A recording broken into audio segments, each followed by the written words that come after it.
Salut tout le monde, j'espère que vous allez bien. On se retrouve aujourd'hui pour analyser le Bitcoin et l'Ethereum. Je vais aussi vous montrer le Dogecoin qui est plutôt intéressant. On est sur un setup qui est plutôt intéressant pour tenter un short. On a également l'Ethereum, on a quelque chose aussi de très intéressant.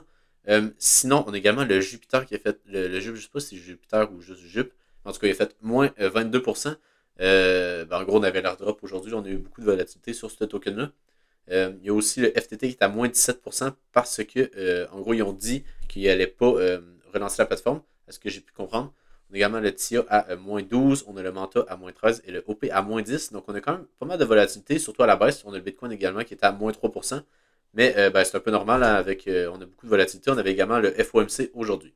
Donc, si on regarde le graphique en daily pour le Bitcoin, on peut voir qu'on est venu chercher les highs qu'on avait fait juste là. Donc, on peut voir que les deux mèches qu'on a faites juste là. Sinon, il reste encore la zone de supply ici. Ben, c'est pas une zone de supply, c'est plutôt une zone de Fairwell Gap en 4 heures qu'on n'est pas venu chercher, mais ça ne veut pas dire qu'on va venir la chercher. Ça reste qu'on est quand même venu chercher la liquidité, donc ça se peut qu'on fasse juste directement dump. C'est sûr que, comme que je vous disais, il y a aussi la possibilité qu'on vienne faire quelque chose comme ça après ça dump, mais ça reste que ici on s'est quand même bien fait rejeter sur ce niveau-là. On peut aller voir en 4 heures justement la zone de Fairwell Gap que je parlais juste là, que pour moi c'est vraiment la zone clé. Si jamais on passe au-dessus de cette zone-là, pour moi on va venir chercher des niveaux plus hauts, donc une clôture en 4 heures ou en daily, même en 12 heures ça ferait la job. Au-dessus de ce niveau-là, ça serait clairement un niveau pour tenter après ça un long. Là, donc si jamais on a quelque chose comme ça, au-dessus de ce niveau-là. Mais sinon, si on regarde en plus petit time frame, on est venu chercher les highs juste là. Le seul problème, c'est que pour l'instant, on n'est pas venu chercher ce niveau-là non plus. Donc, qu'est-ce qui pourrait arriver, c'est qu'ici, on est peut-être venu faire un equal high. Donc, on a accumulé des liquidités plus au nord. Donc, qu'est-ce qu'on pourrait venir faire ici? C'est qu'en gros, on pourrait venir faire une correction en 3 vagues qui est assez grande. Donc, on pourrait faire, par exemple, une correction en 1, 2 et 3. Après ça, qu'est-ce qu'on pourrait faire? On pourrait venir corriger. Ça pourrait être une possibilité. Puis en même temps, en plus haut time frame, ça pourrait faire une correction en 1, 2 et 3 pour après ça venir pump. Donc moi je pense que ça ferait pas mal de sens de faire dans ce style-là. Donc une correction en 3 vagues en plus haut time frame, une correction en 3 vagues en plus petit time frame, donc 1, 2, 3 pour après ça venir dump. Qui serait, dans le fond, ça serait le sous-décomptage. Puis le vrai comptage, ça serait comme ça. Donc ça pourrait être une idée. Pour le Bitcoin, je ne suis pas un pro des vagues d'Elliott, mais bon, je l'utilise des fois pour en gros juste voir les corrections en 3 vagues. Là, souvent, c'est souvent ce qu'on a parce qu'on vient dans le fond créer un high. Après ça, on vient liquider le high, puis après ça, on vient dump. Donc, ça nous fait. Il y en a qui peuvent appeler ça un double top, là, mais quelque chose comme ça ici. Donc, ça peut être clairement un double top qu'on a juste là. Ou même une inversion de structure. C'est comme vous voulez l'appeler, c'est la même chose. Mais c'est un petit peu ça qu'on pourrait avoir sur le Bitcoin. Parce qu'on peut voir que ici, ça reste qu'on est venu faire une inversion de structure. Donc, ici, on peut voir qu'on est clairement venu faire notre inversion juste là. Donc, ça veut dire que théoriquement, ici, on pourrait continuer à pump sur le Bitcoin. Donc, qu'est-ce que je vais regarder? Ça va être notre Fibonacci. Donc, la première zone qui va être intéressante, ça va être les 38,2. Mais moi, personnellement, c'est pas là que je vais trader. Ça va être plutôt vers les 0,68 ou les 0,5 de Fibo qui sont intéressants pour moi. Donc, tout ce qui est en bas des 0,5, c'est là que je vais commencer à plutôt tenter des longues. Donc, en gros, moi, qu'est-ce que j'aime bien, c'est la zone de Fairwell Gap en 4 heures qu'on a là. On a peut-être quelque chose également en 12 heures. En 12 heures, on a notre zone de demande qui se situe juste là. Donc, ces deux zones-là pourraient être assez intéressantes pour le Bitcoin pour après ça venir tenter un long. Donc, en gros, ça ferait notre correction en 3 vagues juste là. Donc, 1, 2, 3, boum. Après ça, on dégringole. Puis, on vient chercher les 34 000 $. Donc, ça pourrait être une possibilité. En gros, en 4 heures, on a cette zone-là qu'on peut venir raffiner pour juste mettre ce niveau-là. Donc, ça serait vraiment le niveau qu'on a juste là en 4 heures qui est intéressant. Et sinon, si jamais on a un petit peu plus d'achat sur ce niveau-là également, si on commence à avoir pas mal de shorts qui rentrent sur le marché sur ce niveau-là, ça va être intéressant pour tenter un long ici pour, comme que je montrais, aller targeter un petit peu plus haut. Donc, pour l'Ethereum, j'avais montré ce setup-là sur Twitter il n'y a pas très longtemps. En gros, c'était qu'on pourrait venir faire en gros, on est venu chercher la Fairwell Gap en 4 heures, pas en 4 heures, mais en 12 heures, juste là, donc le petit carré gris qu'on a ici. Après ça, en 4 heures, en gros, c'est ça, c'est qu'on est revenu chercher notre zone de supply qu'on avait ici. On est venu chercher un petit peu plus haut, mais bon, c'est pas si grave que ça. Ça reste qu'on a eu un beau rejet juste là. Donc, qu'est-ce que moi je regardais? C'était que si on allait en 1 heure, on peut voir que ici, on est venu clairement faire une inversion de structure. Donc ici, on était aussi, sur ce mouvement-là, ici, on était aussi, donc de là à là, on est resté aussi. Parce que en gros, ben, on venait faire des hauts toujours plus haut. Donc ici, on peut voir avec les cosses, juste là. Donc à chaque fois, on venait faire un niveau plus haut. Mais des bas qui sont toujours plus hauts également. Mais à partir de ce niveau-là, on est venu faire un bas qui est plus bas que l'ancien plus bas. Donc, qu'est-ce que c'est venu faire? C'est venu faire notre inversion de structure. Donc, niveau plus haut, après ça, niveau plus bas. Donc, qu'est-ce que ça fait après ça? C'est qu'on aurait pu venir shorter ce niveau-là. Personnellement, j'ai simplement pas vu ici. Mais ça aurait pu être un scénario. Mais qu'est-ce que moi je m'attendais? C'est qu'on pourrait peut-être avoir une dernière correction, un dernier pump, puis venir chercher notre fair value gap en 1 heure juste là. Donc, en gros, ça aurait fait quelque chose comme ça ici. Donc, ben, c'est la flèche que je vous avais mis juste là. Donc, on vient de chercher une dernière fois ce niveau-là ici avant de vouloir pump, avant de vouloir dump. Donc, venez chercher ça avant de dump. Puis, venez chercher les equal low qu'on a laissé ici. On a également des equal low par rapport à ce plus bas-là. Donc, on peut voir qu'ils sont tous pareils. Donc, théoriquement, on a une poche de liquidité qui se situe juste là. Puis, ben, on est venu chercher la liquidité au-dessus de ce sommet-là. Donc, théoriquement, on devrait venir chercher la liquidité de l'autre sens. Puis, en ce moment, on est toujours bearish. Donc, ça veut dire qu'on est toujours dans une tendance qui est baissière à court terme. Donc, depuis le plus haut qu'on a fait là, on est clairement dans une tendance qui est baissière. Donc, c'est pour ça que je pense qu'on venait targeter la zone de liquidité. Puis, ça m'étonnerait vraiment qu'on ne vienne pas la chercher. Donc, maintenant, ben, là, vu qu'on sait qu'on est venu faire un niveau plus bas avec la chandelle qu'on a faite juste là, ben, qu'est-ce qui va être intéressant? Ça va être de voir où qu'on pourrait shorter à nouveau. Parce que clairement, ici, on est dans une tendance qui va être baissière, juste là, avant de venir chercher la zone de liquidité. Donc, qu'est-ce qu'on va faire? C'est qu'on va simplement venir shorter les sommets qui vont se présenter à nous. Donc, on va simplement suivre l'order flow. C'est ça que j'appelle, c'est qu'en gros, on va simplement suivre en gros les zones de supply. Quand on va arriver sur une zone de supply, on va pouvoir venir short. Puis ben, quand on va arriver sur notre zone de liquidité, on va pouvoir TP. Donc, moi, qu'est-ce que je vois, c'est qu'on a la zone de supply qui est juste là. Donc, ça, c'est vraiment la zone qui serait parfaite pour tenter un short. Donc, ici, ce serait vraiment parfait. Mais sinon, on peut voir en 1 heure, on n'a rien. En 4 heures, on n'a également pas grand-chose. On peut voir ici qu'on n'a pas vraiment de zone de supply. Peut-être en 30 minutes, on a quelque chose. En 30 minutes, on a quelque chose de plutôt intéressant. Donc, en 30 minutes, on est venu confirmer qu'on est venu faire un nouveau plus bas. Donc, théoriquement, ici, ben, on pourrait venir shorter par rapport à cette zone de supply-là. Donc, ce niveau-là pourrait être un bon niveau de short. Après ça, on pourrait même aller en 15 minutes puis voir que, en gros, moi, qu'est-ce que j'aimerais, ce serait peut-être de shorter sur ce niveau-là exactement. Puis si on prend un Fibo des plus hauts jusqu'au plus bas, ben, en gros, c'est dans ma zone de short que je veux, donc entre les 0,5 et les 0,786 de Fibo. Donc, ce niveau-là semble plutôt intéressant pour tenter un short sur Ethereum, puis même plus particulièrement la fair value gap en 15 minutes. En 5 minutes, on peut voir qu'on a un petit peu la même chose. On a ce niveau-là qu'on n'est pas venu combler. Donc, ça serait un bon niveau, tant qu'à moi, pour tenter un petit short. Donc, en gros, on avait un petit peu la même chose sur le Dogecoin. Donc, on était venu chercher la liquidité plus au nord. Après ça, on est venu corriger. Le seul problème, c'est qu'on n'est pas venu faire de nouveau plus bas à partir de ce plus bas-là, mais c'est pas tant grave parce qu'on a accumulé énormément de liquidité. Donc, une fois que le Dogecoin va commencer à baisser, on va sûrement avoir une baisse assez puissante. Venez chercher la liquidité juste là. Donc, ça va être vraiment ça que je vais regarder. Mais ça reste qu'il reste un petit peu de liquidité de short à venir chercher juste là. Donc, si je vous montre sur Twitter, en gros, c'est cette liquidité-là. Donc, on peut voir ici qu'il reste quand même pas mal de jaune sur ce niveau-là. Donc, qu'est-ce qu'on pourrait faire sur le Dogecoin?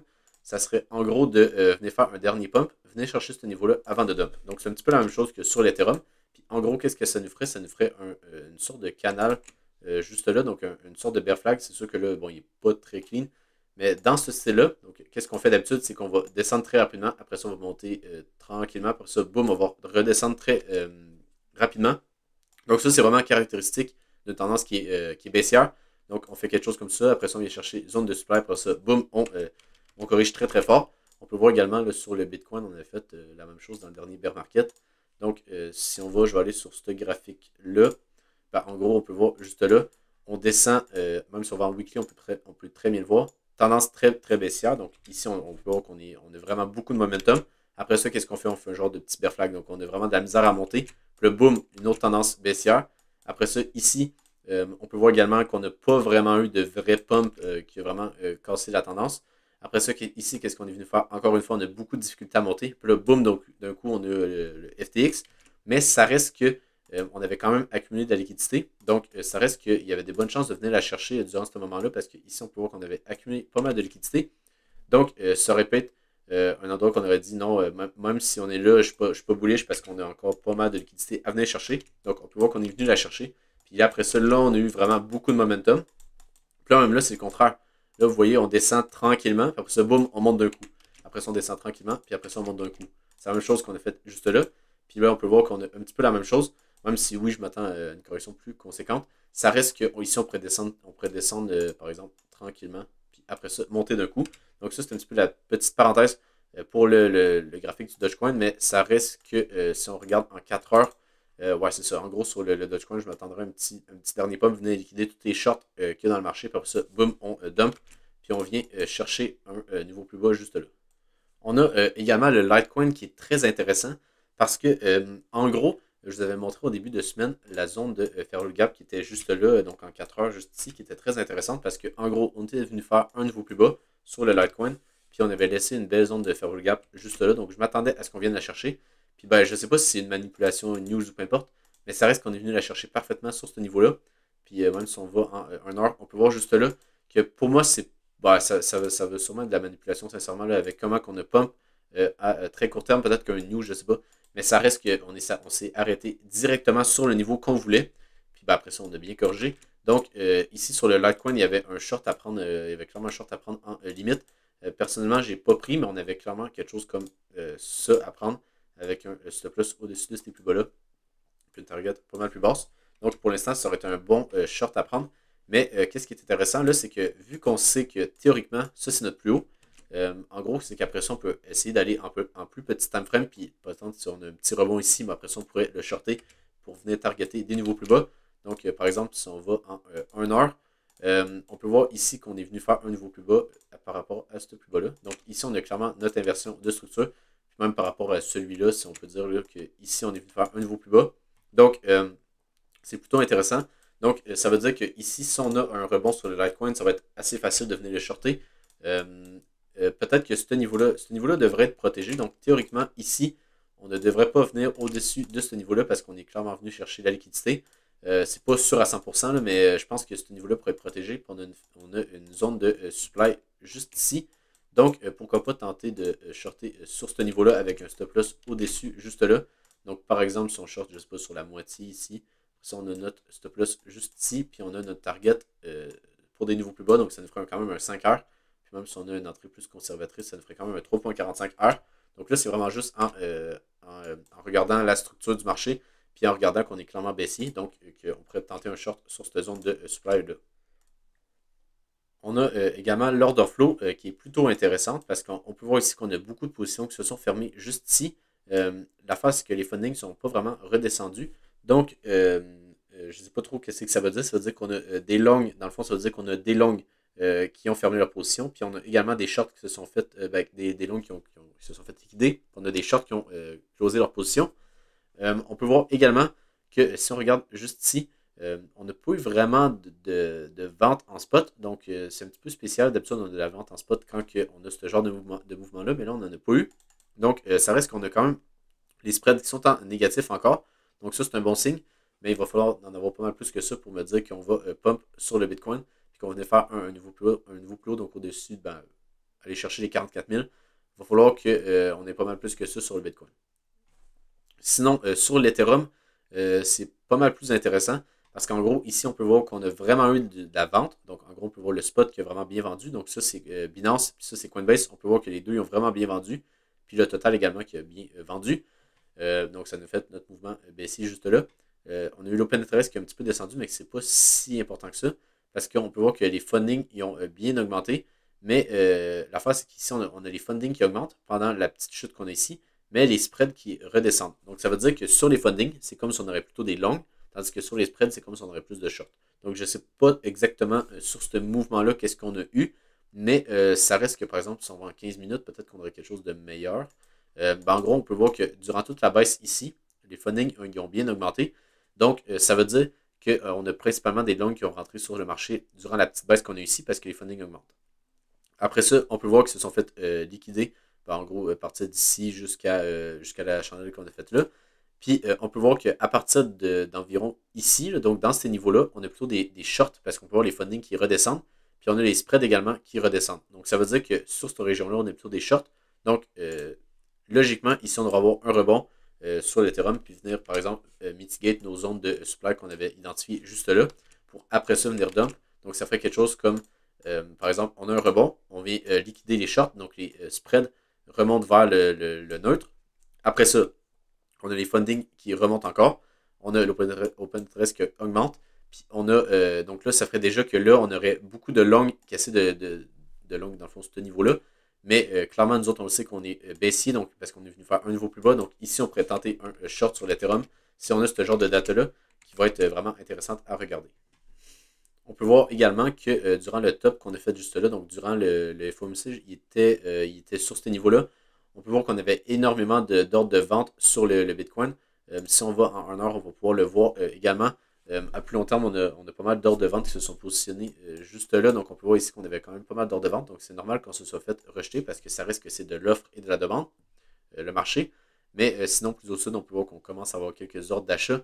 Donc, notre range pourrait être entre environ les 42 000 et les 44 000 si jamais on ne bouge pas trop. Si jamais on vient à percer ces ordres-là, comme je vous montrais, ça devrait aller nous emmener vers les niveaux de demande en 4 heures qui étaient situés aux 40 000 environ.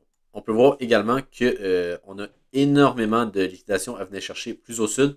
Donc ça, c'est notre data à prendre en compte. Donc c'est pour ça que je vous dis que je suis assez baissier en ce moment pour venir au moins chercher la zone, comme que je vous montrais, de demande juste ici. Donc, si vous avez aimé la vidéo, n'hésitez pas à vous abonner sur Twitter et sur YouTube. Sinon, je vous souhaite une bonne journée, puis on se retrouve pour une prochaine vidéo. Bye!